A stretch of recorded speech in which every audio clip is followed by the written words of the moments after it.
ಒಳ್ಳೆ ಫೀಲಿಂಗ್ನ ಕೊಡಬೇಕು, ಒಂದು ಒಳ್ಳೆ ಭಾವನೆನ ಹಂಚಬೇಕು ಈ ಗಂಧದ ಗುಡಿಯ ಮುಖಾಂತರ ಅಂತ ಮಾಡ್ತಿರೋವಂಥ ಒಂದು ಚಿಕ್ಕ ಪ್ರಯತ್ನ ಇದು. ಸೊ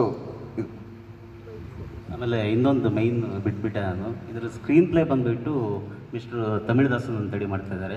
ಆಮೇಲೆ ಸ್ಕ್ರಿಪ್ಟ್ ರೈಟಿಂಗು ಸತ್ಯಕಿ ಅಂತೇಳಿ ಮಾಡ್ತಾಯಿದ್ದಾರೆ. ಆಮೇಲೆ ನಮ್ಮದು ಎಡಿಟ್ರು ಇವನು ವಿನಾಯಕ್ ಅಂತೇಳಿ ಮಾಡ್ತಾಯಿದ್ದಾರೆ.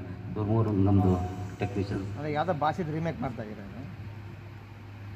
ರೀಮೇಕೆ ಇದು ತಮಿಳದು ಕತೆ ಎಳೆ ತೊಗೊಂಡಿದ್ವಿ ನಾವು, ಬಟ್ ಇಲ್ಲಿ ನೆಗೆಟಿವಿಟಿ ತಗೊಂಡು ನಾವು ಚೇಂಜ್ ಮಾಡ್ಕೊಂಡು ಮಾಡ್ತಾಯಿದ್ದೀವಿ. ಮೂಲ ಸ್ಕ್ರಿಪ್ಟ್ ತಮಿಳಿಂದ ತೊಗೊಂಡಿದ್ದೀವಿ, ಅದ್ರ ಮೇಲೆ ಸ್ವಲ್ಪ ಬಿಲ್ಡ್ ಮಾಡಿದ್ದೀವಿ ರೀಮೇಕ್.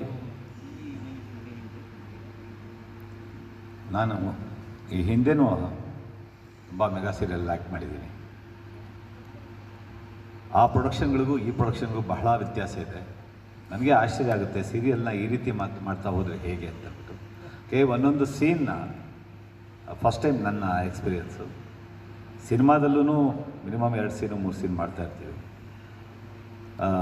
ಒಂದೊಂದು ಸೀನ್ ಮಾಡೋದಕ್ಕೆ ಮಿನಿಮಮ್ 2 ದಿನ ತೊಗೊಳ್ತಾಯಿದ್ದೀವಿ ನಾವು. ಮಿನಿಮಮ್ ಯಾವುದೇ ಸೀನು 1 ದಿನಕ್ಕೆ ಮುಗಿದಿಲ್ಲ ನನಗೆ. ಸೊ ಎಷ್ಟೋ ಸತಿ ಪ್ರಕಾಶ್ ಅವ್ರ ಮೇಲೆ ಸಿಡಿಮಿಡಿಗೊಂಡಿದ್ದೆ ನಾನು. ನಮ್ಮನ್ನು ಕೂರಿಸ್ಕೊಂಡು 8 ಗಂಟೆಗೆ ಸಾಕು ಪ್ಯಾಕಪ್ ಆಯ್ತು ನಮಗೆ ಹೋಗ್ಬೋದು ಥರ. ಬಹಳ ಚೆನ್ನಾಗಂತೂ ಬರ್ತಾಯಿದೆ ಸೀರಿಯಲ್ಲು.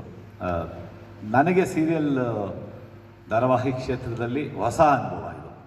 2011ವರೆಗೂ ನಾನು ಭಾಳಷ್ಟು ಸೀರಿಯಲ್ಗಳಲ್ಲಿ ಮಾಡಿದ್ದೆ. ಒಂದು ಬ್ಯಾಡ್ ಇನ್ಸಿಡೆಂಟಿಂದ ನಾನು ಸೀರಿಯಲ್ ಮಾಡೋದು ಅಂತ ಬೇಡ ಅಂತ ಬಿಟ್ಟೆ. ಕೇಳ್ತಾನೇ ಇದ್ದರು, ಈಗ 2 ಮಂತ್ಸ್ ಬ್ಯಾಕೂ ಕೇಳ್ತಾಯಿದ್ರು. ಆಮೇಲೆ ನಾನು ನನ್ನ ಗ್ರೂಪಲ್ಲಿ ಟ್ರೈಲರು ಟೀಸರು ರಿಲೀಸ್ ಮಾಡಿದಾಗ